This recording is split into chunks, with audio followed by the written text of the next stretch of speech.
It is with deep sadness that we inform you of the passing away of Mrs. Heather Carling. She was the mother of the founding headmaster, Mr. Paul Carling. Mrs. Carling had a deep affection for areas. She visited the school on several occasions, each time leaving a mark through her direction of drama productions. In recognition of her invaluable contribution to dramatics and to the life of the school in its formative years, the Heather Carling Award for Contribution in Dramatics was instituted in her honor. In the same breath, I would like all of us to observe a 1-minute silence for Mr. Paul Carling's mother and Mr. Zubin Garg, son of the soil. Let's observe 1-minute silence, please.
Thank you. Let us begin the assembly with the hymn on the school, Your Blessing, Lord.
Let us pray. Dear Heavenly Father, we gather today with heart full of gratitude to celebrate the foundation of this institution. We thank you for the vision of our founders and for the generations who have shaped this school into the place of learning and growth that it is today. We ask for your continued guidance that we may uphold the values upon which the school was built: integrity, wisdom, service, and compassion. Bless all who work, study, and teach here, and may they strive to fulfill their potential with courage and dedication. As we honor our past, we pray for the strength and inspiration to face the future with confidence, always remembering that through you we can achieve all things. Amen.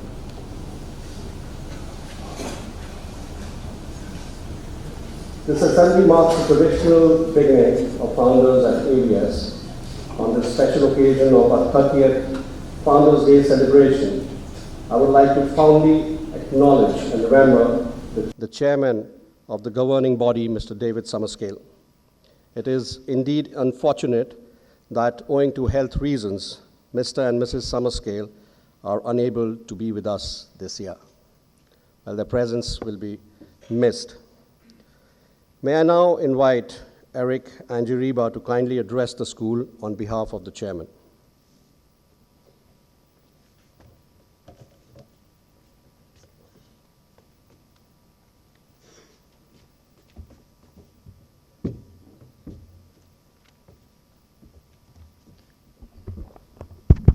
Good morning, school. I am Eric Angiriba, the Editor-in-Chief of the Assam Valley Express, or AVE. It is my honor to read a message on behalf of Mr. David Summerscale, Chairman of the Board of Governors, who is unable to attend the 30th Founders Celebration due to unavoidable reasons. I also thank the headmaster, who has very graciously asked me to read his message for the school on this special occasion. The message reads, "Very sadly, because of my wife's illness, I cannot be with you this morning to launch the celebration of the 30th Founders Weekend of the Assam Valley School. AVS has been very dear to our hearts, and for me, year by year, this assembly has always been the focal point of the entire weekend. As I write this message, I learned that the school, in its very short life, is now ranked as number 1 in India, and we can all be very immensely proud of this recognition and of what we are achieving in this anniversary year. The vivid sense of our unique school's adventure and pilgrimage is particularly significant today. I wish all of you every success, both now and in the future. I am so sorry not to be back with you again. I thank the teachers, the administrative staff, and the members of the AVS family for your dedication, skill, and perseverance. And I know that under the guidance and leadership of our present headmaster, the school will only continue to go from strength to strength. I shall greatly miss all the activities of the next 3 days. I can well imagine all that is going on and will try to follow from afar. Have a very happy Founders and a blessed Diwali. Thank you, and Godspeed AVS. Now I hand it over to the headmaster.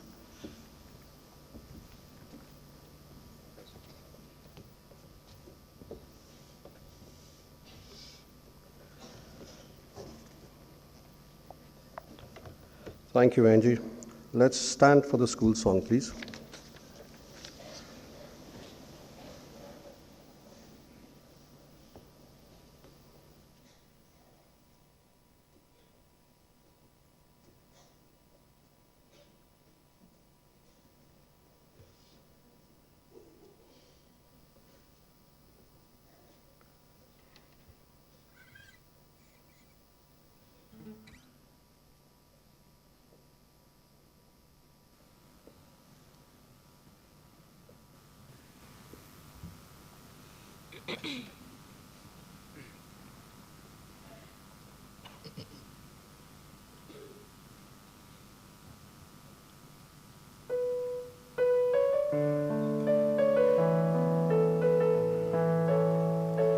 I can see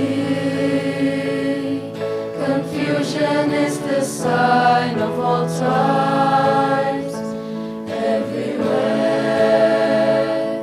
compassion's getting harder to find.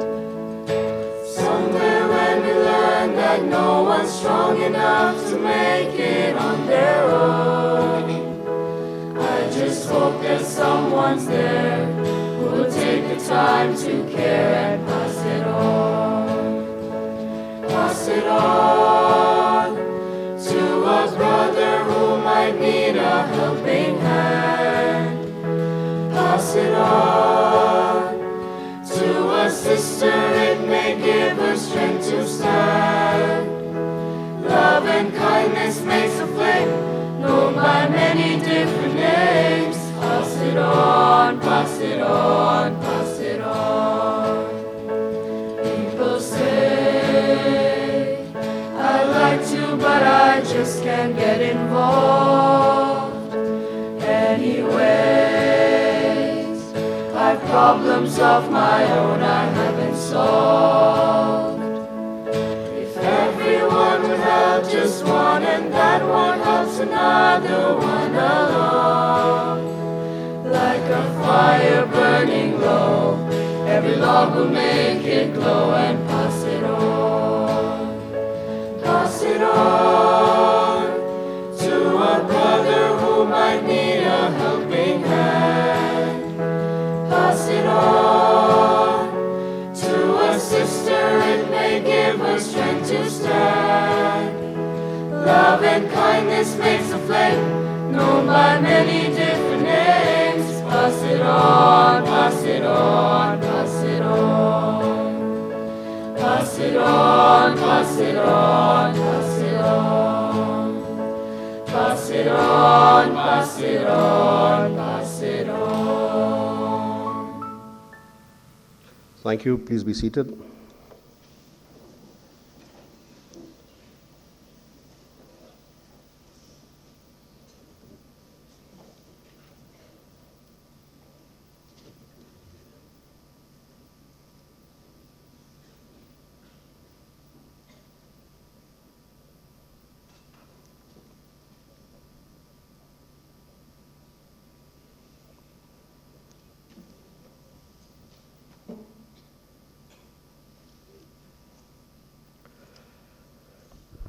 Well, I'm sure all of you are aware that the school has been positioned at #1 co-ed school in India. And for that, I would really like to thank the faculty, you students, who have done wonderfully well over the years to take us to this position. So thank you all.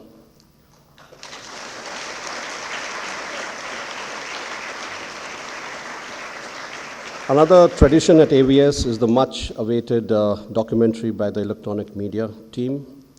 I wish you a very happy 30th Founders. Please enjoy yourself.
Excuse me, don't you want your painting?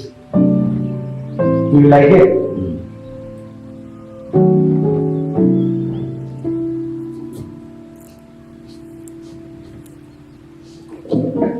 Take it then. It's yours. Really? Yeah. You'll complete it, right? I'll try my best. In this place, effort is what matters. Remember that.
You like it? Yeah, it's very pretty. Thanks. I want you to have it. What? Me? Yeah, I trust you with it. But I'm not even an artist. I couldn't complete this. You don't have to be one. Just, it'll come naturally, don't worry. Are you sure? Okay. Thank you.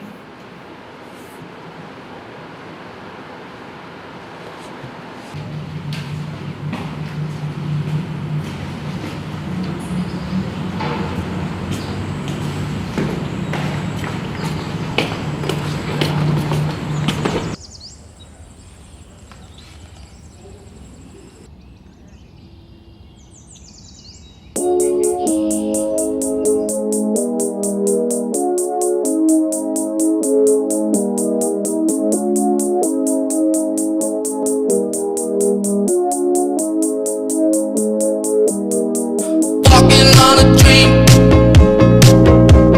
How can I explain? Talking to myself. Will I see again? We are always running for the thrill of it, thrill of it. Always pushing up the hill, searching for the thrill of it. All along we are calling out and out again. Never looking down, I'm just in awe of what's in front of me. Is it random to be born? Come on, acapella to be born. Come on.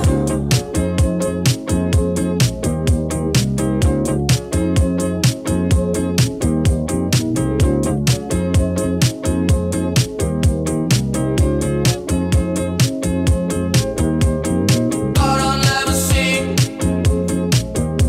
the love you found in me. Now it's changing all the time. Living in a rhythm where the minutes working overtime. We are always running for the thrill of it, thrill of it. Always pushing up the hill, searching for the thrill of it. All along we are calling out and out again. Never looking down, I'm just in awe of what's in front of me. Is it random to be born?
The Assamese school is a canvas.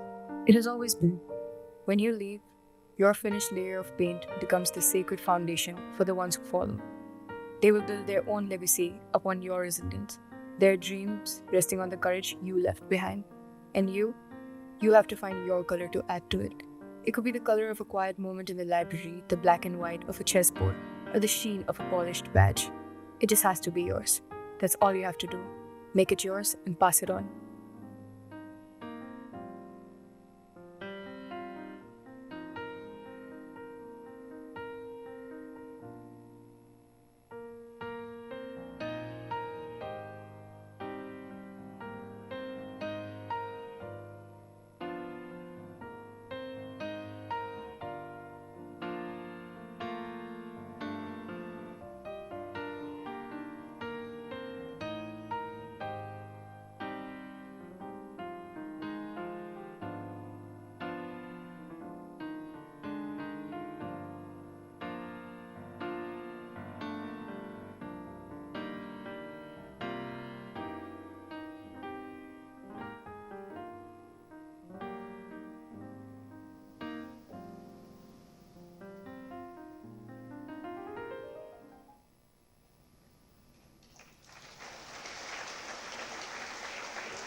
Finally, we conclude this special assembly.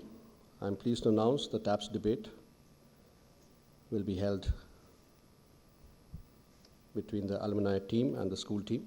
I kindly request classes 9 to 12 to be seated, as the debate will commence shortly. The other programs for the day will continue thereafter as per the schedule.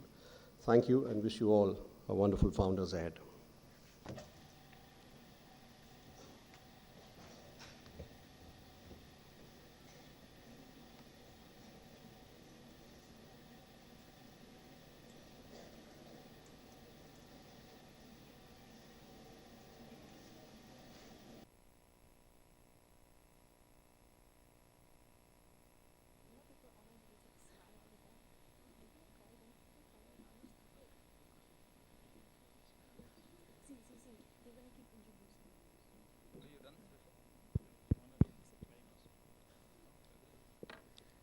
Good morning, everyone.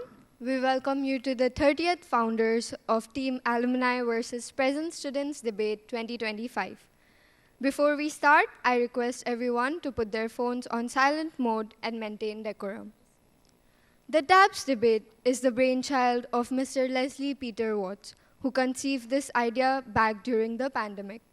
The primary objective was to bridge the gap between the alumni and the present students by providing them a chance to take a glimpse into their beloved institution and witness how it has evolved over the years.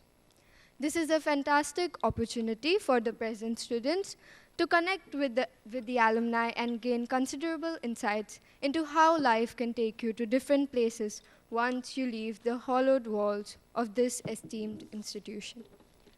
I am Urvi Rathi, your chairperson for today's debate with the timekeeper Prab Simrat. The tabulator for the debate is Mr. Rahul Parikh. Before we move into the debates, let me introduce you to the three esteemed judges for this morning. First judge, Mrs. Daita Datta. Ms. Datta is the current head of the History Department at the Assam Valley School. Second judge, Mr. Leslie Peter Watts. Mr. Watts has had a very consistent and enduring relationship with the Athenaeum and enjoys fruitful debates and discussions whenever he can. Third judge, Mrs. Smita Nangya Goswami. Mrs. Goswami is currently the coordinator of ISC for the English department at the Assam Valley School. I request the EM prefects to felicitate the judges and our tabulator with a token of appreciation from our side.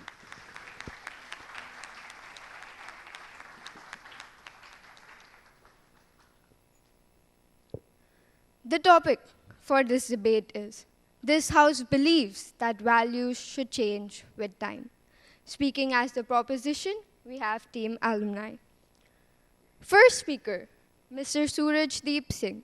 Surajdeep Singh is a proud Manasite from the batch of 2014. He is a computer science engineer graduate who is now working as a senior content strategist. He has written more than 500 articles since 2019, and his main areas of expertise are blockchain technology, cybersecurity, and web hosting. He is currently working on a novel called The Professional Rebound. Second speaker, Mr. Deval Tibrewal. Mr. Tibrewala is the CEO and director of Polo Hotels and Resorts, Northeast India's largest hotel company. He is an avid distance driver, having driven his Meghalaya-registered car from Iran to London. At AVIUS, he was the prefect and represented the school at the Global Young Leaders Conference at the UN. At the Frank Anthony Public School debate, was the captain of then Orang House and was the highest scorer in the ISC examinations of that year. He is from the batch of 2003.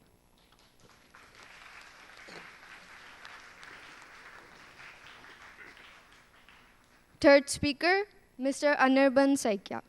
Mr. Anirban is the Administration and Contract Officer at Matheson Hydrogen India Private Limited, an alumnus of the West Bengal National University of Juridical Sciences in 2017. Driven by a commitment commitment to contribute to his home state, Anirban returned to Assam and joined Assam Kaziranga University as an in-house legal advisor and manager, international relations and admissions, before taking on his current role at Matheson. He has also served as the editor of the Journal of Sports Law, Policy and Governance, and as an associate member of the NUGS Law Review. Probably best known at AVIS for his equestrian pursuits, Anirban served as the first school riding captain at AVIS. He is a national gold medalist in endurance and currently serves as the Secretary General of the Equestrian Federation of Assam. He is from the batch of 2010.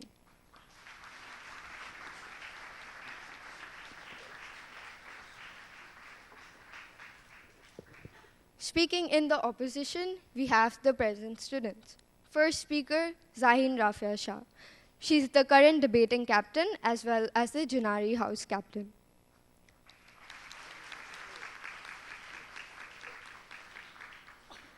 Second speaker, Alidin Jazara Oang.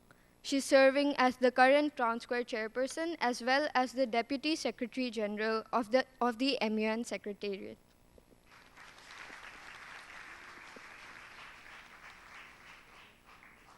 Third speaker, Neil Charandas. He's an avid debater and a munner who was a part of the East India debate school team along with his teammates. He's also a known musician at AVS.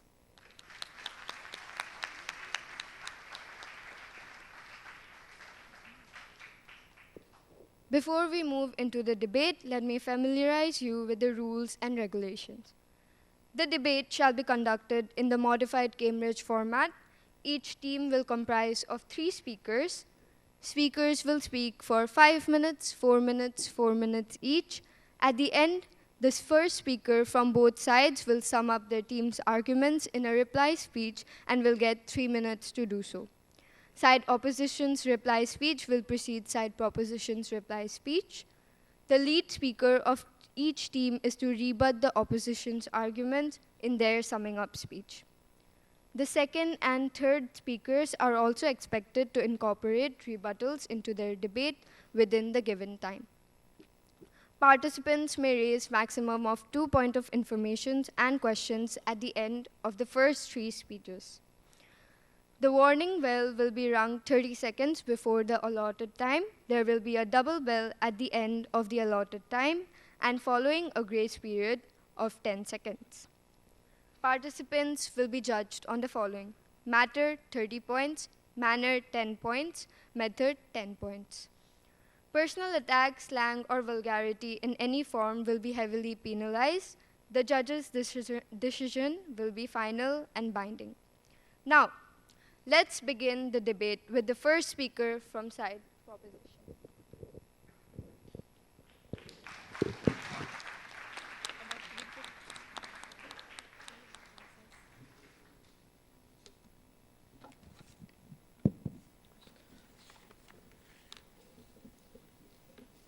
Good morning, dear chairperson, the judges, the headmaster, teachers, and students. It's always nice to be back at the Assam Valley School, especially when I'm on stage. Today's topic is, this house believes that values should change with time. There's only one place to start, the keyword values. What does values mean? According to Google, the most visited website in the world, values refer to the amount of money that something is worth. So let's start with that. I want to take you down memory lane to 1648, the year the Taj Mahal was finally constructed. It costs around 5 crore rupees at that time. Would it be worth the same amount of money right now? I mean, I'm sure that there are some people who have that amount of money. No? Some of you might have a 2,000 rupee note in your pocket, in your wallets. That would be worth a fortune back then. There's a reason that monetary values have changed with time. So the first thing that must come to your mind is inflation. And there are other dynamics in place as well, such as supply and demand, interest rates and borrowing costs, exchange rates and global trade, tech advancements, government policies, and other external factors. So, let's imagine for just a second that we're living in a world without change in monetary values. And I want you to be, let's say you're back in 1701, all right? What do you think the world will be like? On paper, it sounds utopian, right? Your savings will hold steady and you can buy, like our parents used to say, when they were younger, they could buy 10 samosas with 1 rupee. Imagine the amount of samosas you could buy back then with 1 paisa. The truth is, a world without change in monetary values would lead to economic stagnation and the trap of stability. I'm serious. While a world where your savings hold steady sounds amazing, it's not. What incentive would we have to develop something new? The reality is, if we were having same monetary values as 1701, we'd be coming here in bullock carts, there wouldn't be lights in this room, the chairs would be different, and it would be candlelit. This whole place would be candlelit. That's the reality. Because we would celebrate stability. Stability would be one of our core values. Now, I'm not talking about monetary value out here. I'm talking about values. Stability in the form of preservation of monetary value would be one of our core values. So let's talk about the other side of values at this point. Values. Beliefs about what is right and wrong. The right and wrong way for people to behave, or in other words, in 2 simple words, moral principles. So, if monetary values held steady, we'd celebrate preservation as success, as a value. Now, that's a value that I'd like to change. I don't know about the opposition. See, I'm not a Greek philosopher, but I believe that change is the only constant, and that's the way of life. Just a month ago, we were in summer, and now we're into autumn. A few months down the line, a month down the line, we'll be into winter. Change is a part of life. It's the truth of life. We are programmed to change with time. I think the key word in this debate, the key words, is with time. Now, if the debate was this House believes that values should change, I believe the opposition could have talked about several things. But since we're talking about change with time, we're talking about evolution. We're not talking about immediate change, we're talking about evolution. So let's talk about the real core values that we have in life, the absolute core values that we need to stand by. Equality, truth, justice, integrity, and respect. If we flip the debate and say this House believes that values shouldn't change with time, that does not mean that we're talking about we need to propagate lies, injustice, dishonesty, and disrespect. We're talking about the evolution of these core values. So, for example, if we talk about truth, the way we've delivered truth over the years, or reached truth, has changed drastically. So in the 1900s, we used to have pigeons, 1800s, 1700s, pigeons that used to deliver messages from one person to the other. We just came up with the idea of the telephone in the last few centuries. Now, we have smartphones, surveillance cameras. We have easy ways to travel from one place to the other. So the way of finding the truth has changed. Our justice system, that has changed as well. If we had the same justice system as the 1900s, public flogging would still be a thing. Sati, it would still be a thing. So all we're saying is that these core values and every single value that we have should change with time, should evolve with time. Not immediately, but with time. And they do.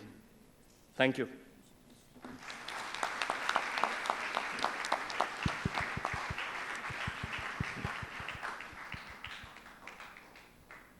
The judges to note that the speaker spoke for 5 minutes and 33 seconds, thereby exceeding his time limit by 33 seconds. Are there any questions? Yes. With the permission of the chair. Granted. Well-spoken speaker. Throughout the course of your speech, you have claimed that change is constant and it is something that all of us require. But in the context of values, which are such non-negotiable principles, do you think change there is also necessary? Change is always necessary. We're not talking about change as in, instead of truth, we should speak lies. I'm saying we need to evolve with time. I can give you one example, Wi-Fi Paripana, or touching feet from a distance, okay? In the past, our parents, their parents used to insist on their children or anyone who's younger than them to touch their feet and get respect. Now, it's all right if we touch feet from a distance or if we say namaste, because what's the end goal? The end goal is getting ashirvad. It's getting blessings. So it doesn't matter if we touch the feet or not. It's the principle of getting ashirvad that matters. So Wi-Fi Paripana, it's okay. It's an evolution of the respect we have towards elders.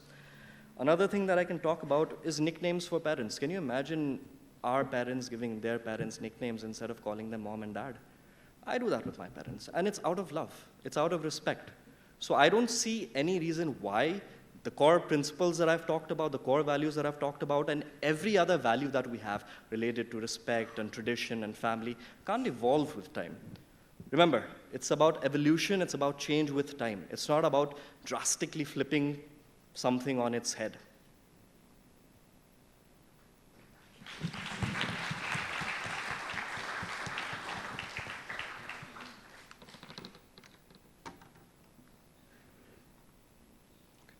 Thank you.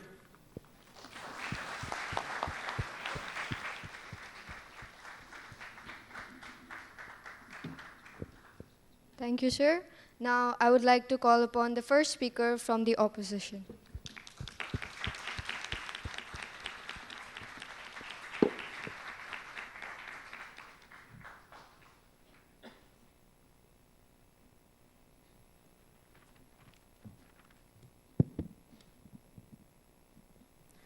With the permission of the chair, Granted. I'll be starting my speech in 3, 2, 1. Good morning, ladies and gentlemen. I, Zahin Shah, stand as the first speaker for the side opposition for the motion that this House believes that values should change with time. Before delving into the topic, as the side opposition, we kind of reject the deviation that has been made by the side proposition. And we would like to give a clear-cut definition of the key terms and actually take out the key terms and present it to the House. Number one would be values. See, ladies and gentlemen, they have tried to, make a distinction between monetary value and try to kind of deviate from the whole topic altogether to kind of distract the House, but we would like to bring it to the crux of what it is.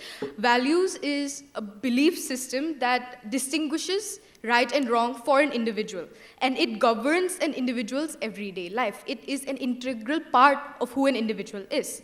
Now, the second key term would be change with time. It's quite simple to understand, something that changes with current societal norms and passage of time, right? So now, simply put, the burden of proof that lies on our side is that human values, ladies and gentlemen, are timeless and universal, and hence cannot and should not change with time. The burden of proof, however, that lies on the side proposition is that values, notwithstanding their meaning, should, irrespective of the consequences that might follow, change with time. And throughout the course of this debate, if they fail to prove their burden of proof, we take the case. Before diving into my constructs, I think we all need to understand the importance of values in our society and its space in humanity as a whole, right? Values are guidelines that help humanity and society function as it does today. And it's not just restricted to humans. Even in the animal kingdom, there are values that they follow, certain boundaries and unspoken principles that they would die protecting. Let's take, for example, wolves, right? They travel in packs. Now, their packs and the territories that they wander off to are so, it's a principle in them to not wander into another pack's territory, right? Now, if you take wherever they wander and you put it on a map, you can see it makes clear-cut boundaries. That's how much they respect their own values. See, they would rather die than, kind of cross their own boundaries and kind of go against their own values. Values as a whole is what governs every living being on the planet. It is embedded in us. Whenever we do something wrong, the first comment that comes out of teachers or elders is that the values that your parents have taught you? That is how important it is to an individual. It is what makes us human, right? If any individual is without any value, they will be considered a threat to the civility of the society. I repeat, If any individual is without value, they can be considered a threat to the civility of the society. They could bring forth anarchy. Values are the pillars of society, hence it is timeless. I repeat, values are the pillars of society, and hence it is timeless. Yes, it is subjective to the way we perceive it and want to follow it, but the value itself is universal. Which brings me to my first construct.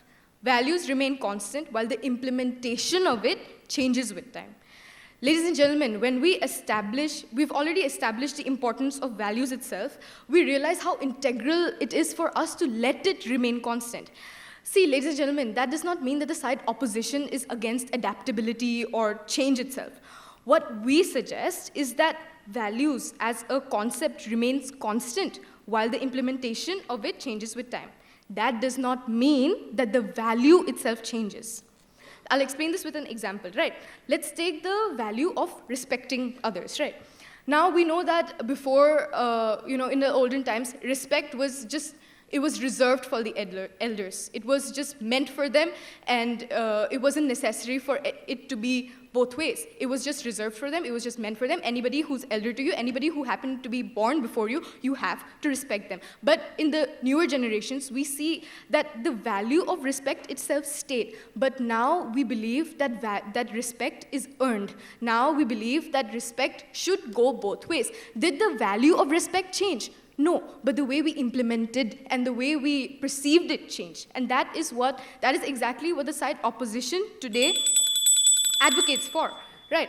Now, my second speaker will elaborate on what happens when we do let values fluctuate and how it would lead to social instability, while my third speaker will revisit the points made by me and the second speaker and rebut the arguments made by the speakers of the proposition.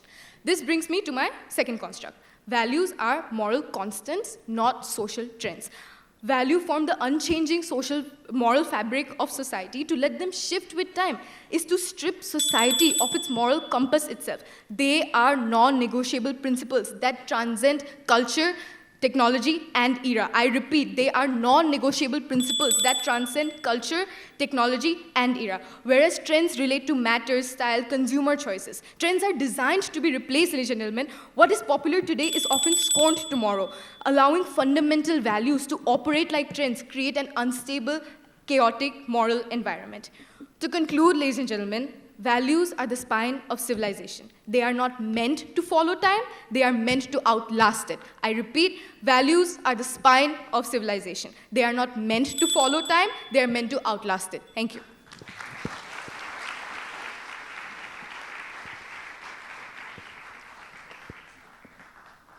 The judges to note that the speaker spoke for 5 minutes and 44 seconds, thereby exceeding her time limit by 44 seconds. Are there any questions? Thank you, ma'am. My question to you is regarding what you said, that somebody would rather die than cross the line of their values as you claim them to be values, which is a pseudo-geographical reference to the wolves. That sounds strangely like a jihadi or a mujahideen would speak. What do you think of that? Thank you for your question.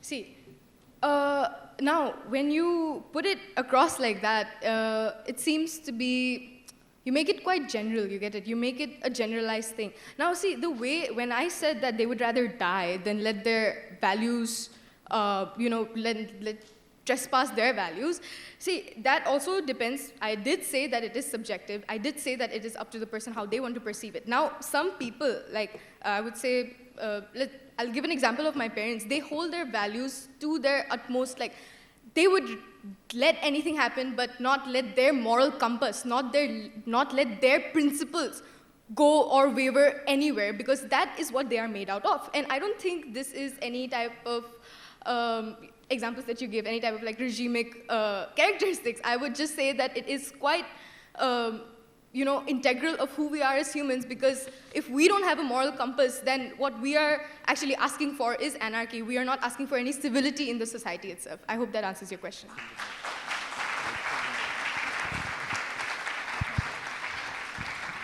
May I, Madam Chair? Good morning.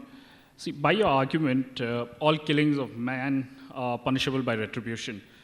without taking into consideration the factual matrix that may be the context in which the killing was done. For instance, self-defense, for instance, state of the mind, or for that matter, even heat of the moment. Could you elaborate on that? Do you think all killings are non-negotiable?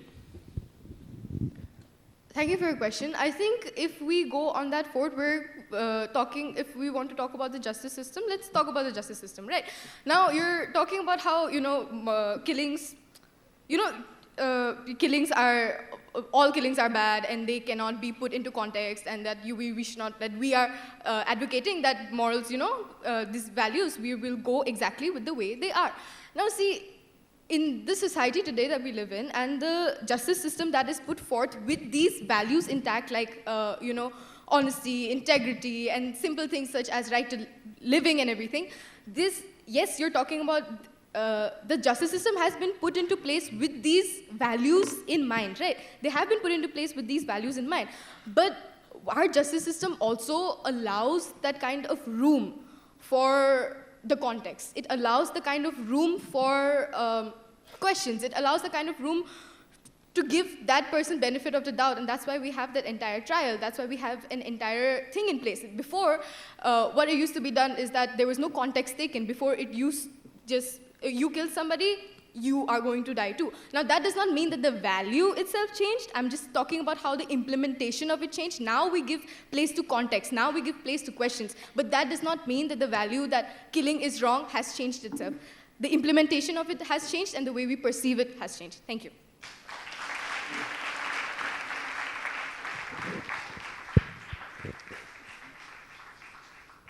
Thank you, Speaker. Now I would like to call upon the second speaker from the proposition.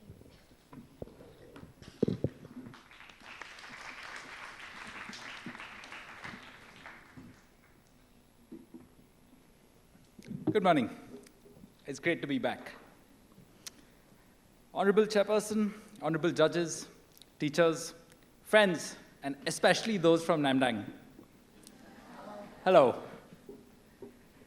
A very special welcome indeed to the honored opposition from the Earth is Still Flat Society. Please keep your maps folded and your feelings unhurt. Today, we'll take a brisk tour through space and time and proving a boringly obvious truth. Humans have progressed because values have changed. Heard of a dinosaur? Heard of a dodo?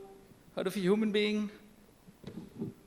I'm sure high school maths even would be enough to understand what I'm trying to say. You don't need a philosopher for this. You just need eyes. The opposition said that values are constant, implementation changes. What is implementation? Implementation is societal behavior, right? What we wear, how we talk, what we say, what we can say, what we can't say. That is implementation. It's not a lab manual or a machine that there is an implementation which is kind of cut and dried. It's what we do that is implementation. Societal behavior is a reflection of our values. So you say, oh, the reflection will change, but the guy in front of the mirror will not change. Really? When values freeze, behavior rots, and then it starts to smell like anything that rots. The good bit about a debate is that it teaches everyone about the topic, even the opposition. I see how my colleague from the opposition started by saying, nothing ever changes, da, da, da, da, da, and then the justice system has room. What is room? Would our judges be delivering the same judgments now and 100 years earlier? Were our judges the same 100 years earlier? Were they the same people as us? Or were they a different country whose values of colonization were quite okay? I don't know. Maybe I'm too old. Let's start where we are, at school. If dumb obedience were the highest virtue, our classrooms would be taxidermy galleries. Beautiful posture, zero pulse.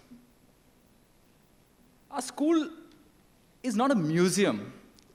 It is a school for adventure.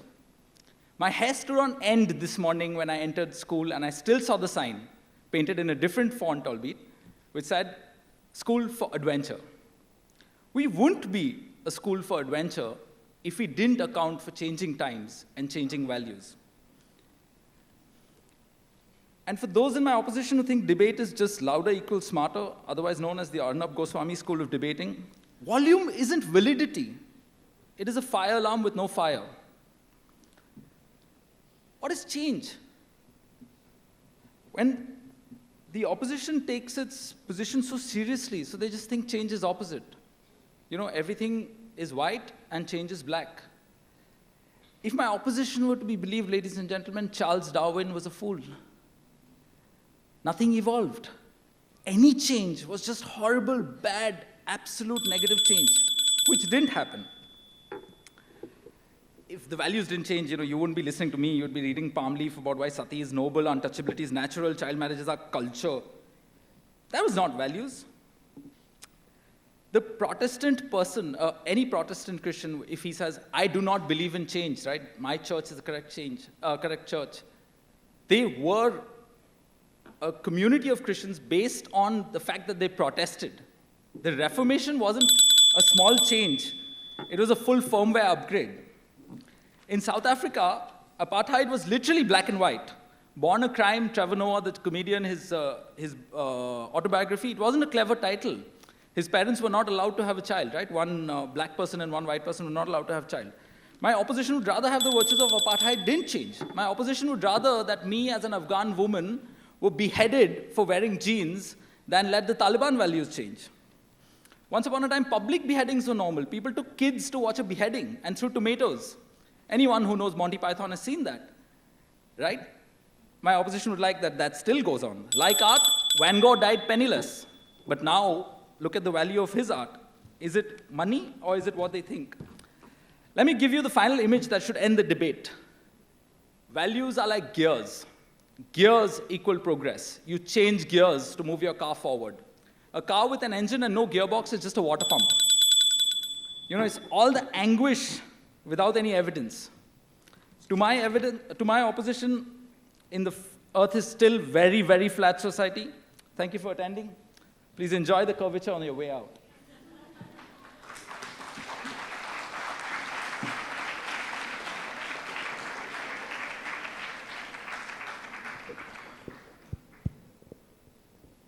The judges to note that the speaker spoke for 5 minutes and 15 seconds, thereby exceeding his time limit by 1 minute and 15 seconds. Are there any questions? Well spoken, speaker. Throughout the course of your speech, you've given examples of a lot of practices that are done. Do you think that your side is getting confused between societal practices and core values itself?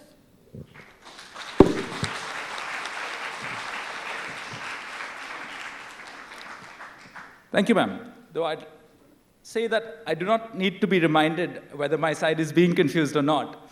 However, core values, societal practices, again, is potato, or like I said, reflection. It often helps to listen to the speaker before asking a question, because then you really get what they said. So I said that the values are the person, and the societal practices, as you say, are the behavior, right? That's the reflection. And I still stand by that.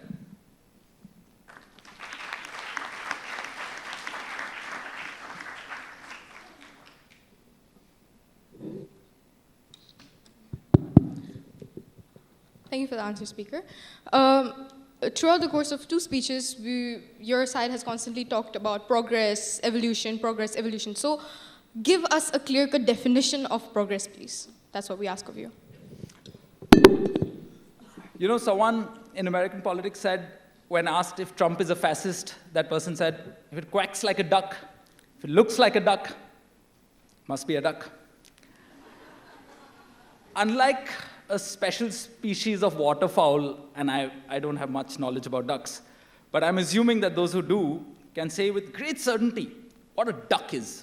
Right? What a human is, what a Homo sapien is, whatever, some physical characteristics, some et cetera, how they evolved. With social sciences, and especially as stuff as amorphous and so deep, like values, right? How do I even begin to define it? I'm not so egoistical to think that I can define what a value is.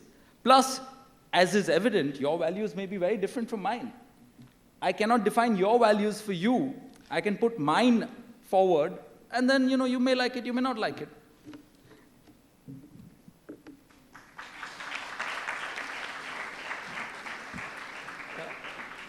Thank you very much, and sorry about the time. Thank you, Speaker. Now, I would like to call upon the second speaker from the opposition.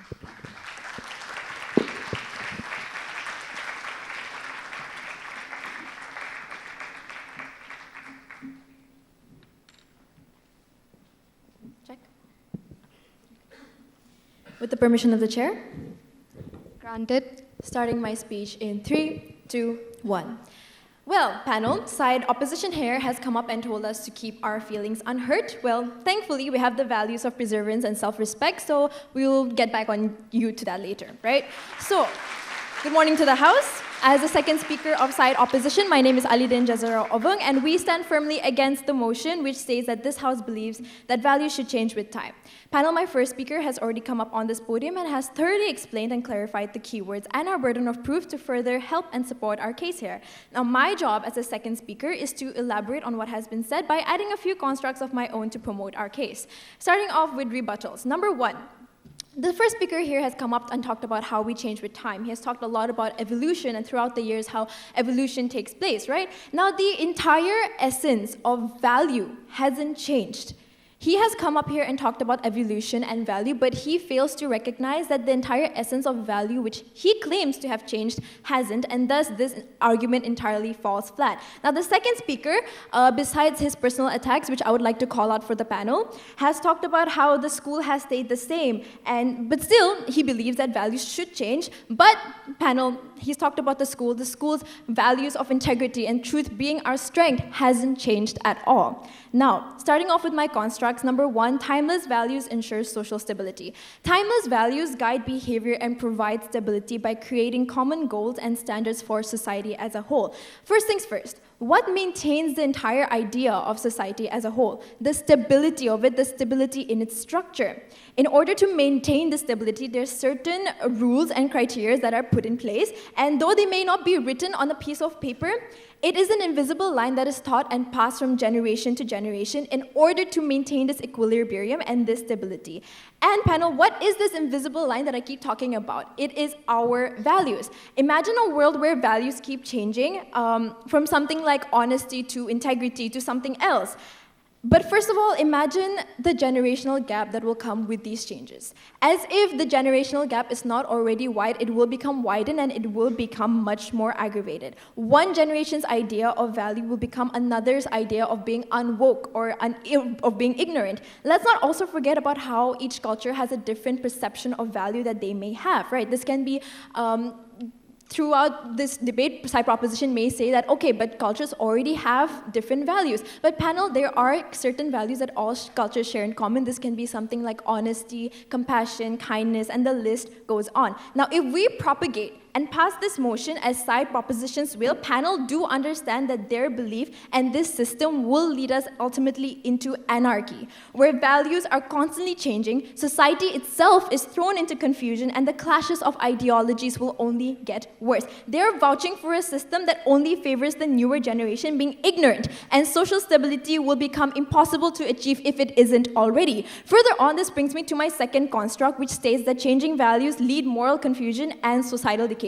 Panel, let me make one thing clear that we can draw from my previous argument. It's that changing values lead to moral confusion and societal decay. In other words, a society that keeps altering and changing its values will lose its moral identity and coherence. Why and how? Let me break it down to you. It's a very simple process, right? When values are constantly shifting and changing for the sake of adaptation and modernity, it leads to an effect of moral fatigue, which means that people no longer know what to believe in. Panel and proposition, you may call this argument far-fetched, but we do not think so. The fall of the Roman Empire is one of history's clearest examples, not just of the collapse due to weak armies, but because of moral collapse. If everyone has a different idea of what what should be the other's value and believes in constant change, understand this, that it will lead to the end of society, the end of morality. Some may call this dramatization. We say this is not a far reality if side proposition's case is passed. In conclusion, I have given two very solid arguments which have been very well structured as to why our case wins and their case falls clearly flat. Panel, understand this. Values should act as the fixed stars that guide the ship of society, not the waves that buffet it. If the stars move, the ship is lost. So proud to oppose.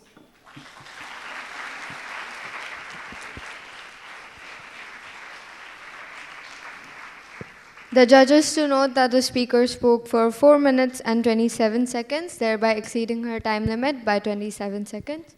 Are there any questions? Thank you. You both have focused on values remaining moral constants and that their implementation is what changes with time. Thank you for supporting our side of the motion, because that's exactly what we're talking about. I'd like to take you back to the 1940s when our grandparents used to get married when they were 14, 15 years old. No, we should talk about that. Now, women get married in their late 20s, some in their 30s as well. Let's talk about the moral constants of that value today. Half of you in this room would have been married today. What do you have to say about that? Thank you very much for your question. Respectfully, we think that you may have gotten the meanings of practices and values confused. When we talk about values, we're talking about honesty, kindness, compassion, truth, being respectful. When we talk about practices, it could be something that side proposition has brought up multiple times. Child marriage, practices, sati.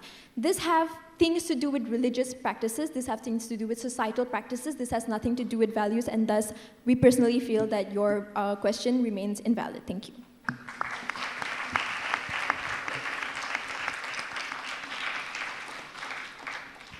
Let's say marriage is a value, all right? And you're saying its implementation is what changes with time. And these principles have changed with time. That's the same thing. You're talking about truth, and you're saying that the opposite of that would be lies, right? That should be our side of the debate. If we're saying that value should change with time, that means we should start lying now. We should not be speaking the truth anymore. We're saying the means of these core values need to evolve with time. So if marriage is a core value, what is its evolution for you?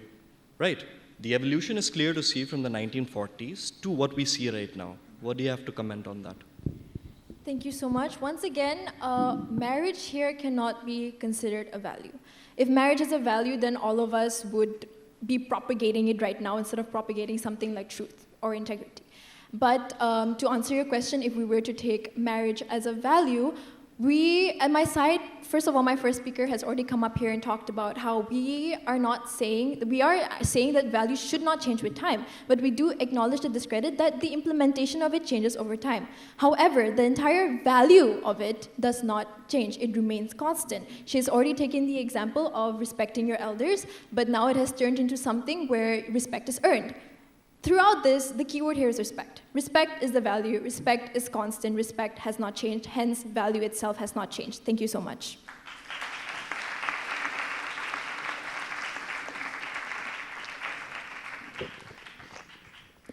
Thank you, Speaker. Now, I would like to call upon the third speaker from the proposition.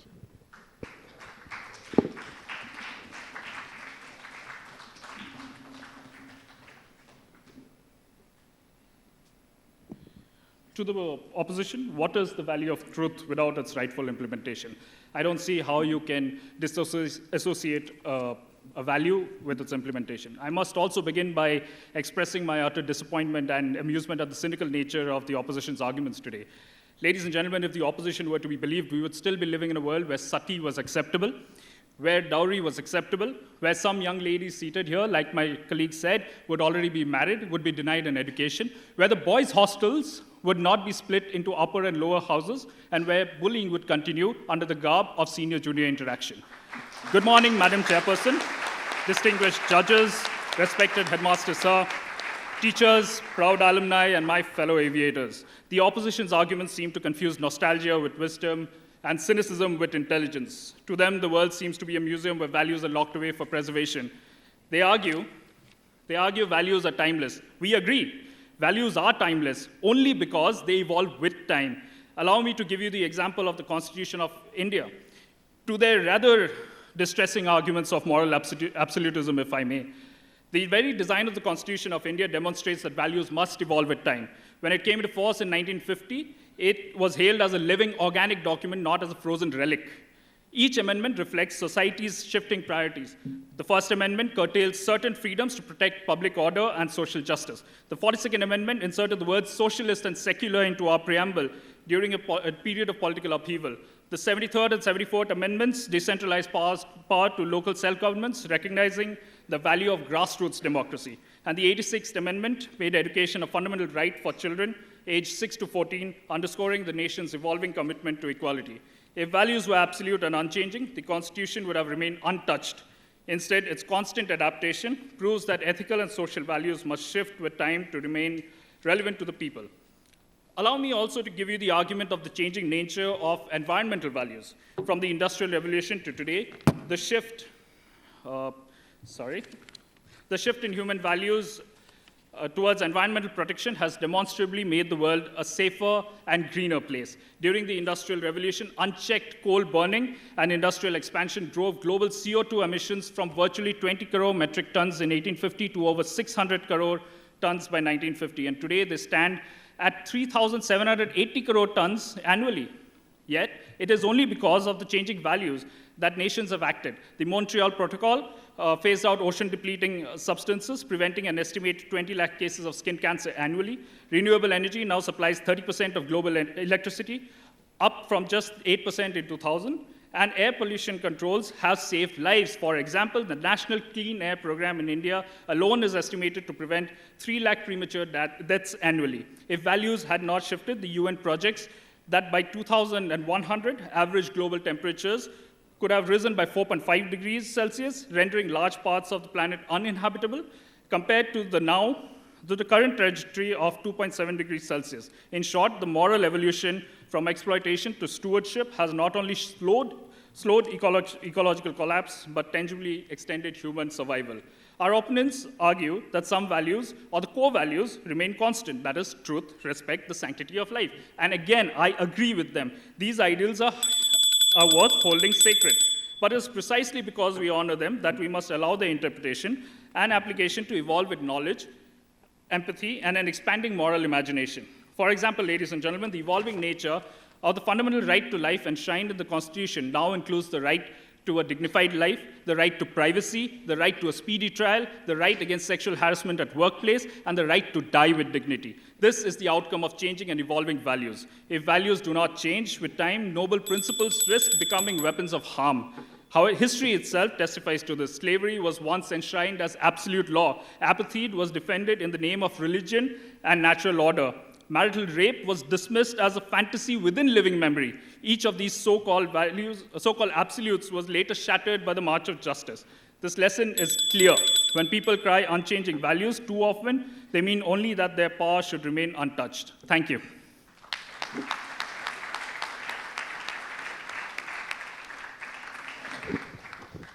The judges to note that the speaker spoke for 4 minutes and 28 seconds, thereby exceeding his time limit by 28 seconds. Are there any questions? With the permission of the chair. Granted. Well spoken, Speaker. Throughout the course of your speech, you've given quite a lot of examples, legal examples, let's say. And you've tried to, of course, put it on a balance and try to scale out why your side is making more sense, right? Now, one question that I would like to ask you is that all these examples of these kind of new laws that have come about, right? Don't you think, I'm sorry for being repetitive again, but we fail to understand that why. Don't you think that these kind of laws that have come about in place, like let's say the kind of laws that you talked about, right to privacy and everything, don't you think that it all comes down to just one value which remains constant, which is, let's say, the right to life or the right to freedom of speech? Like, don't you think that that value itself, like, don't you think that that has not changed, but the way we're perceiving it and the way we're putting it across as laws has changed? Thank you. It seems what the opposition is trying to do is, one, disassociate values from their implementation, and two, define change as a 180-degree turn from what is happening right now. No, change means evolution. The very reason that these laws evolved with time was because society's values changed. At a point in time, there was a thought process that celebrities did not have the right to privacy. Today, the right to privacy amongst celebrities is respected, right? So, my question to you precisely is this. If you disassociate implementation from a value, where does that leave the value? If you don't allow its understanding to change or develop with time, does it leave the value, for the lack of a better phrase, with any value? Also, I'm a lawyer, so all the legal examples. Thank you.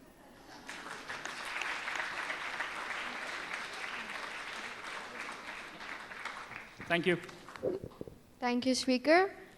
Now I would like to call upon the third speaker from the opposition.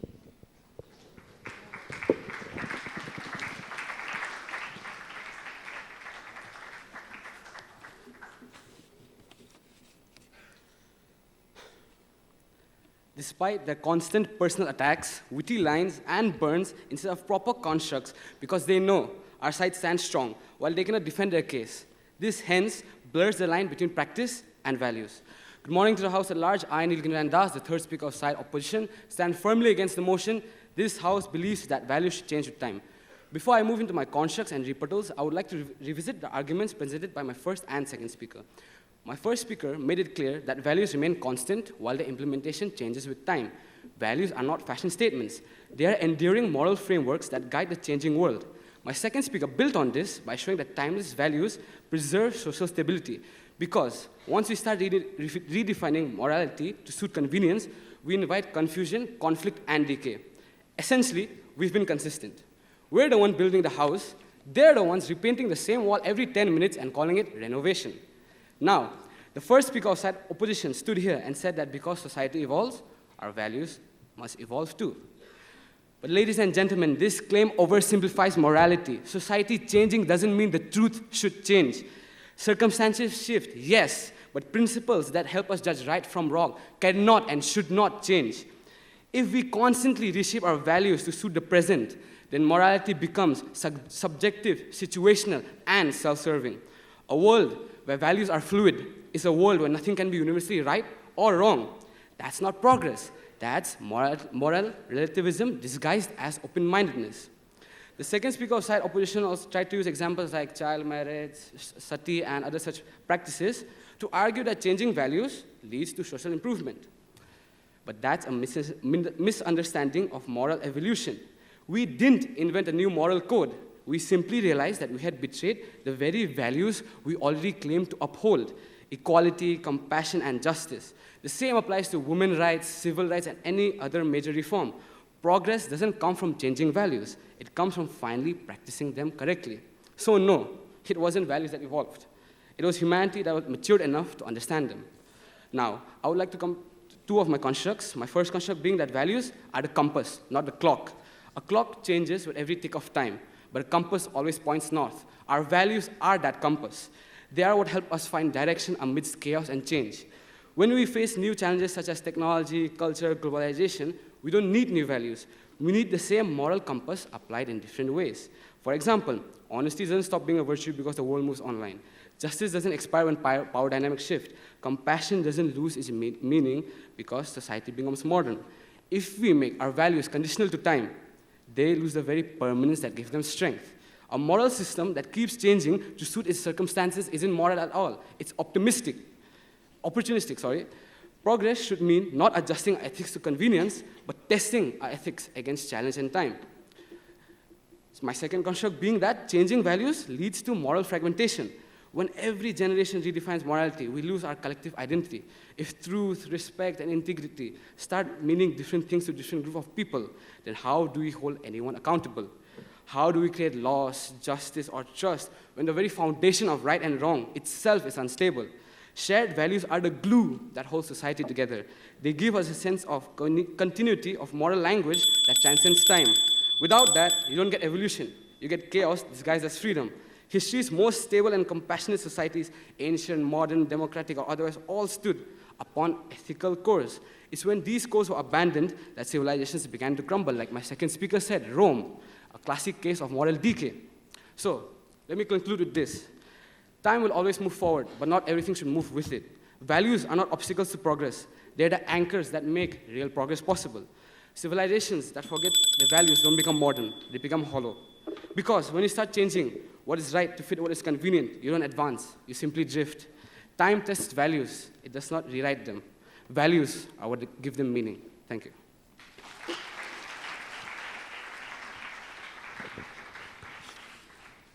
The judges to note that the speaker spoke for 4 minutes and 14 seconds, thereby exceeding his time limit by 14 seconds. Are there any questions? We do, ma'am. Thank you. See as I do, and not as I say. But you say that we should not do what we say. The implementation is just fluff. The theoretical value is the real thing. I don't know whether that's slightly hypocritical, but I'll leave that to you. You keep saying the two words moral compass. Those are things to do with physical sciences. Don't you think that it is very difficult to put a real true north to something as amorphous as a value? If we were to use, I don't know, a map from 100 years ago to reach here, wouldn't we be in the Brahmaputra instead of here? Thank you for the question. This is what our side opposition has been trying to put forward. He said that if we use a map from 100 years ago, to come here we'd be lost. But that's exactly what we're saying. We should evolve and we should change the implementation, like how I mentioned in my speech. And he also mentioned about implementation and moral compass, how we can't put a certain norm to right and wrong and justice. That's where they fail. That's what we're trying to put forward. That's what we're trying to say. There should be a universal right and wrong. That's how we can grow as a society and as a civilization. Thank you. Madam, please. Yeah. You see, in the past, homosexuality was considered something not to be of, not part of the society's value, right? But with time, science exposed that it's not a medical condition. It's not a medical condition, right? And with that, the society's values change. So my question to you is, would you consider that without the changing of values being a constant factor in our society, that homosexuality would still be considered a medical disorder? Could you please rephrase your question? My question basically to you is, do you think science and the progress that science has made allows for values to change? Okay, so you talked about homosexuality, right? I did mention in my speech that progress doesn't come from changing values. It comes from finally practicing them correctly. So again, no, it wasn't values that evolved. It was just humanity that matured enough to understand them. Thank you.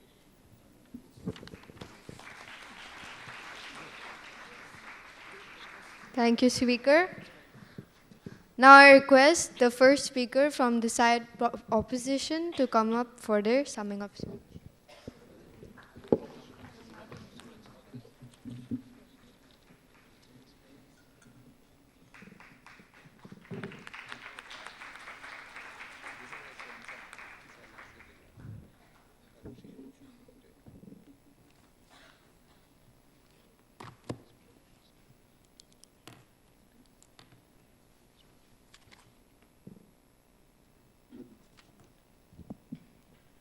With the permission of the chair.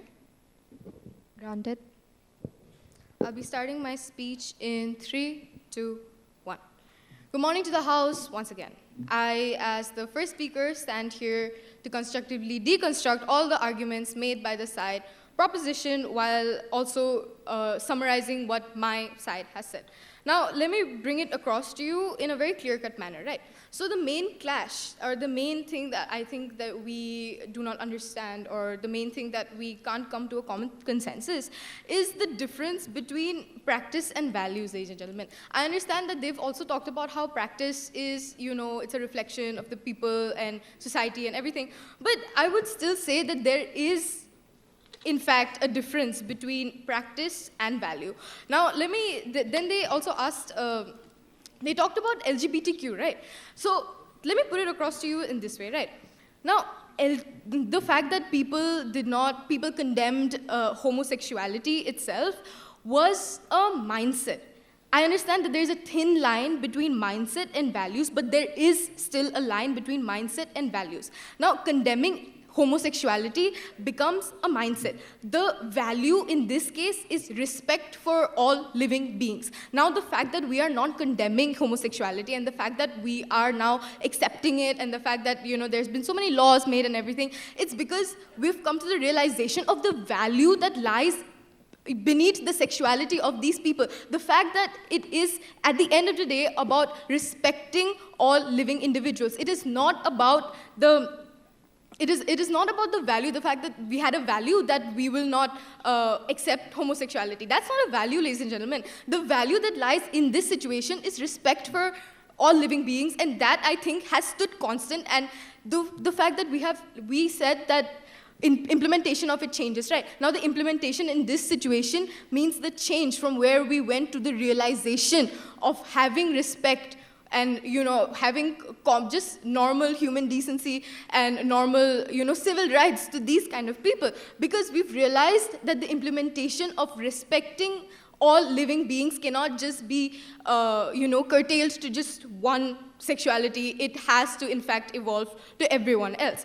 So, what the side proposition today, actually, the summing up speech between my speech and the first speaker of the side proposition, ladies and gentlemen, is going to sound very repetitive. It's going to sound very similar because we've realized that we all have just one simple thing to say.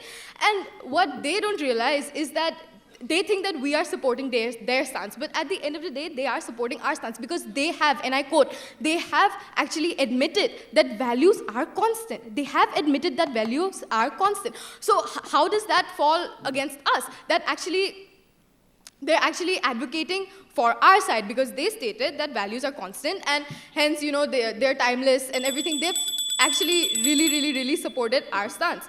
And they've refused to give us a definition of a word that they constantly kept using, which is progress. What is your definition of progress? They asked us for our definition of implementation. Give us your definition of progress and explain to us how you are not, in fact, supporting our stance. How are you not, in fact, overlapping all our arguments and bringing it out to be your arguments when it is, in fact, our arguments, and that is why our case stands. Now, I would just like to summarize everything that my side has said. We've talked about how implementation of it changes. Values are constant. Implementation of it changes. Values are moral constants, not social trends. And one thing that I would just like to say is that the moment values become negotiable, morality becomes more relative. And in a world of moral relativism, anything can be justified. That is the kind of world that they are advocating for. Even in different eras of ancient civilizations, to today, betrayal, cruelty, corruption have always been condemned. The context, ladies and gentlemen, evolved, but the moral judgment never changed. With that, I would like to rest my case, but not my cause.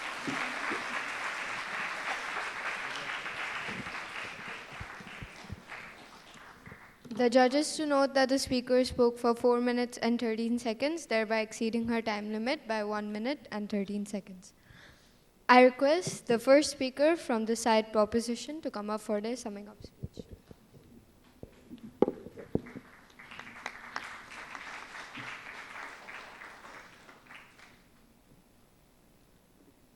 Good morning again. How can you dissociate values from their implementation? That doesn't make sense. Let's explore the definition of values once again because they haven't paid attention to that at all. Values, beliefs about what is the right and wrong way for people to behave. Beliefs about what is the right and wrong way for people to behave.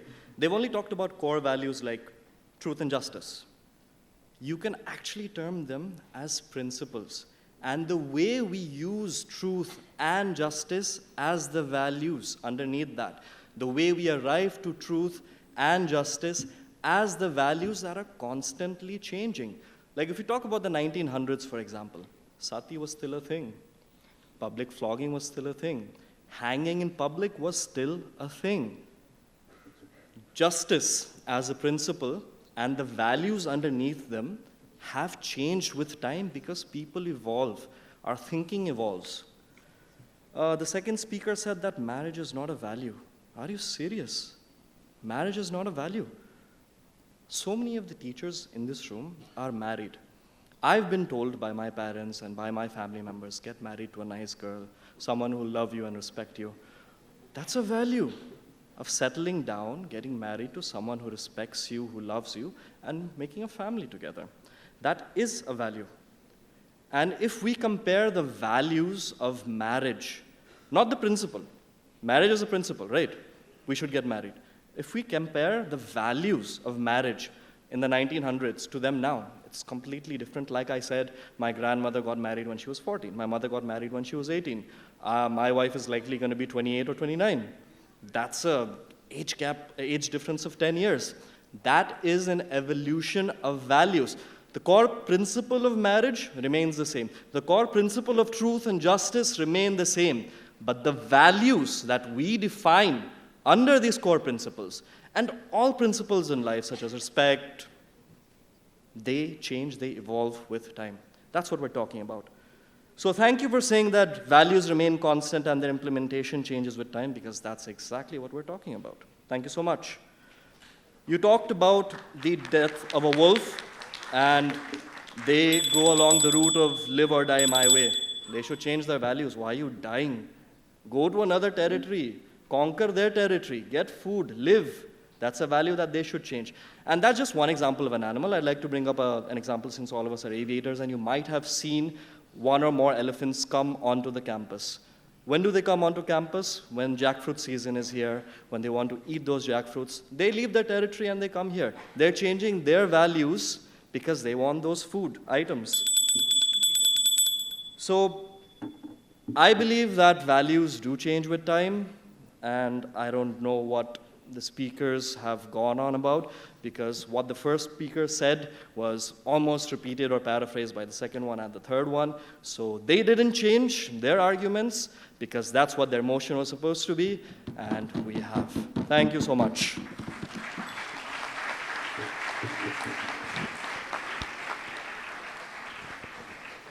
The judges to note that the speaker spoke for 3 minutes and 20 seconds, thereby exceeding his time limit by 20 seconds.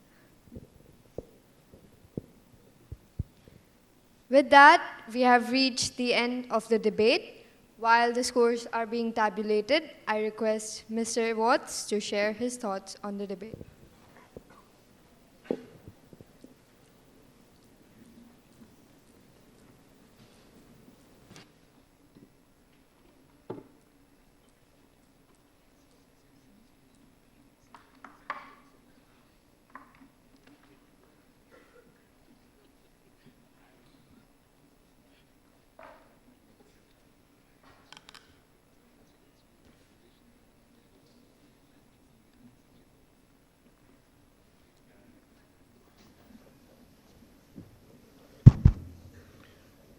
Good morning, all. I hope you can hear me. When Zahin asked me if I would come in as a judge for this debate, I was delighted. As always, I love being involved in any capacity, whether it's helping students with their debates or being a chairperson, as I did with the first TAPS debate when we started the first year, or being a judge. Of course, the last being the most difficult, especially for today's debate. But I'd like to first of all congratulate Team AVS for putting up such a wonderful fight. Congratulations. Congratulations, students, because why I say this is because you are against the motion and you are going all uphill. These guys had a very easy time. So we are Team AVS also. Technically, Team Alumni. All right. But with all their experience, as I told them, they are now veterans. He said, no, sir, what do you mean? I said, yes, you've got the world behind you. You've got so many years since you left AVS, and you've got so much more experience. But I understand, and looking at this topic, it's not black and white, really. It's very nuanced, and I would take that stance, really. And the real point in this debate, I mean, they kept to their point that values do not change. But the topic itself says, this house believes that values should change. Should they change? We're not saying should they be deleted. Love, sacrifice, commitment, inclusivity. Commitment is as in marriage. Someone mentioned marriage, so that's commitment. Should they be deleted? But that was not in the purview of the debate. The debate was all about should values change. They have changed. And with all the examples given in the debate, we've seen that values have changed. And changed for the better. Sati was one big example given. Somebody mentioned empires, colonization, all that is gone. And so much from the justice system. So the topic said that values should change. That was what had to be debated on. Should they? Should they not? Very difficult for the opposition to do that. But they did a magnificent job in keeping to that, values should be there, love should be there, commitment should be there, respect should be there. But as someone said, I think the first speaker from this side said, I think Surajdeep said, we still respect our elders and the traditional ways touching their feet. But it may not be done today. But we still respect our elders. So you see, traditions, customs, practices, rituals, these are all manifestations of a value. As someone said, implementations. So all our customs and our customs and traditions and rituals, should they change? Yes, they should. They should. And they are. They are evolving. So while they are there, they have evolved. All right? The practice of people going away for 13 days when someone dies. Many people, because work commitment to work, they cannot do that. So many people, what they do is, they come for a couple of days, go back to work, and then go back for the last couple of days. So that is happening in India. And around the world, it has been happening. But it's been a wonderful debate, and I think the biggest takeaway from any debate is that all of us go back and leave the hall thinking, what are my values? How do I look at it? How do I look at love and respect and commitment and faith and all these things? And that's the biggest takeaway from a debate. And at the expense of the speakers who've actually spent hours preparing and coming up here and giving us the opportunity actually to be more aware of these things. And we'll go away actually thinking, should we be very rigid? Or yes, things need to change. And that's the way forward. Thank you so much.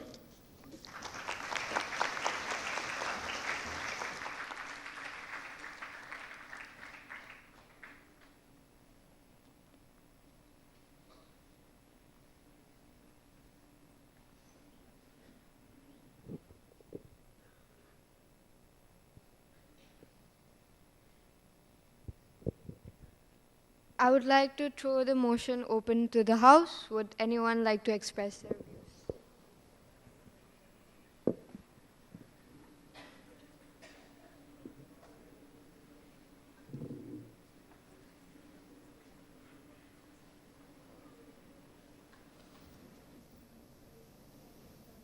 With the permission of the chair, and with due respect to all the speakers, you spoke very well. And frankly, I barely understood what the side proposition was saying, and completely siding up with the side opposition. I would say that building on the concepts of the fact that Zahin said that values are the spine of the civilization, and someone said values are the compass of the society, I would like to say that right from the Stone Ages to the current age, I don't think values change ever. So they stay consistent. And rebutting the other side, AVS is a school for adventure, but it's built on the core values of respect, resilience, integrity, and excellence. So we do build on that, and that's the legacy we take forward. Thank you very much.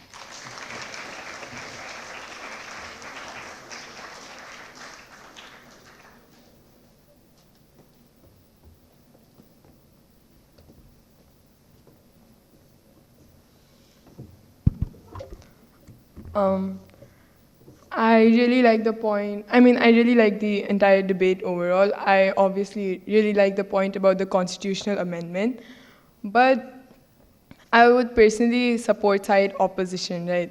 So if you see in any chemistry equation, even in physics equations, right? For example, we're studying about Charles' law or Boyle's law. There's always something that's constant. That's how the equation is derived.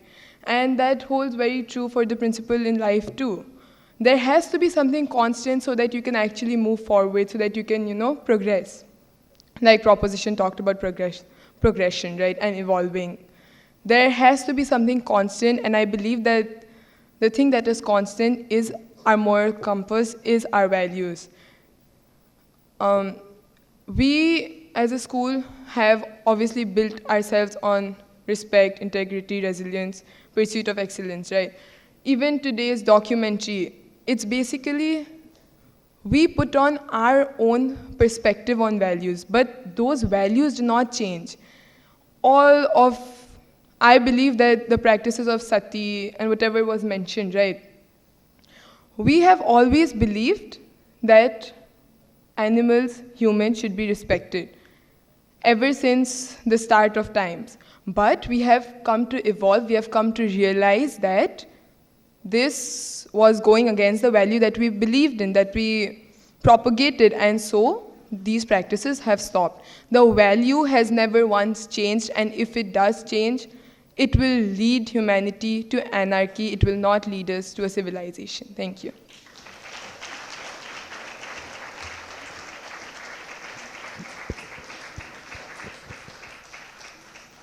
Thank you, Speaker.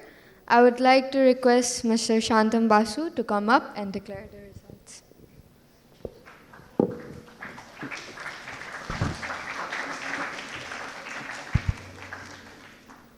Good morning, ladies and gentlemen, boys and girls.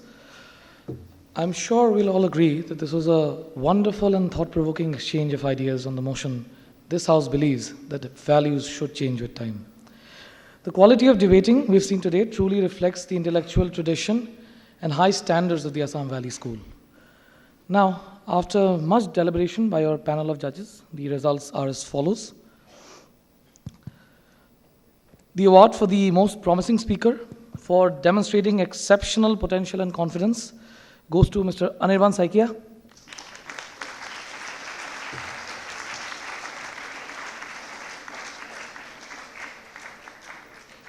The award for the best speaker for an astounding display of eloquence, structure, and persuasive power goes to Mr. Deval Tibrewal.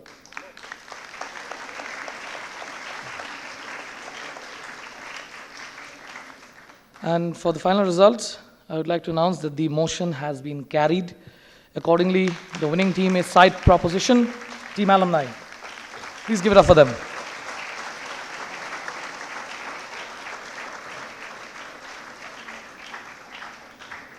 I would now like to request the headmaster to come up to the stage and give out the winning trophy.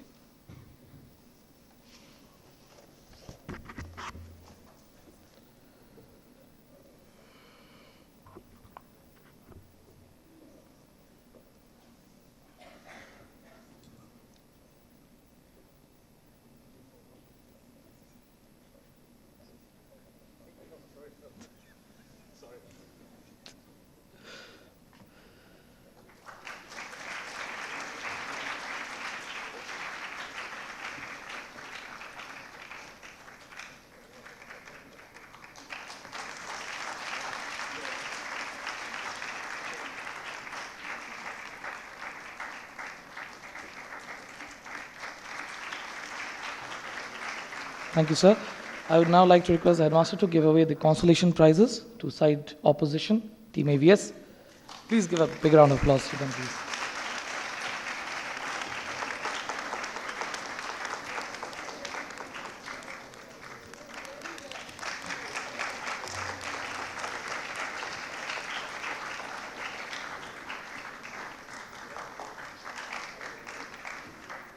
Thank you, sir.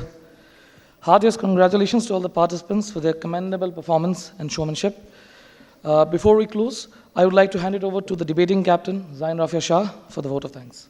Over to you, Zain.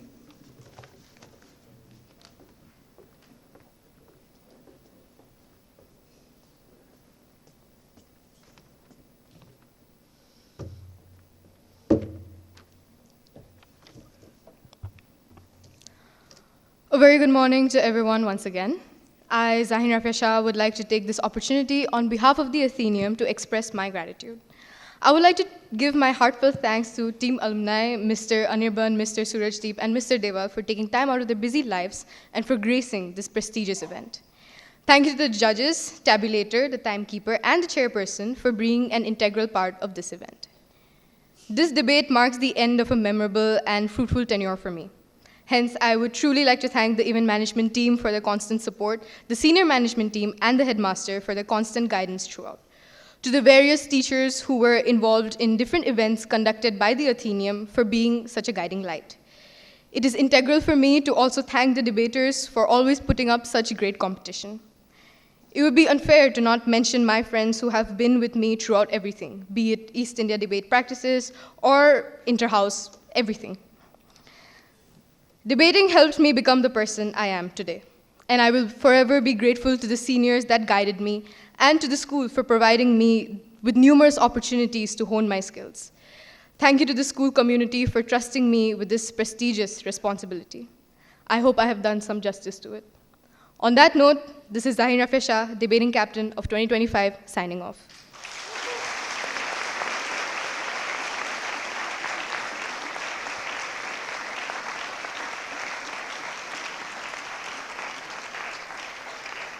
Thank you everyone for being such a wonderful audience, and happy 30th Founders.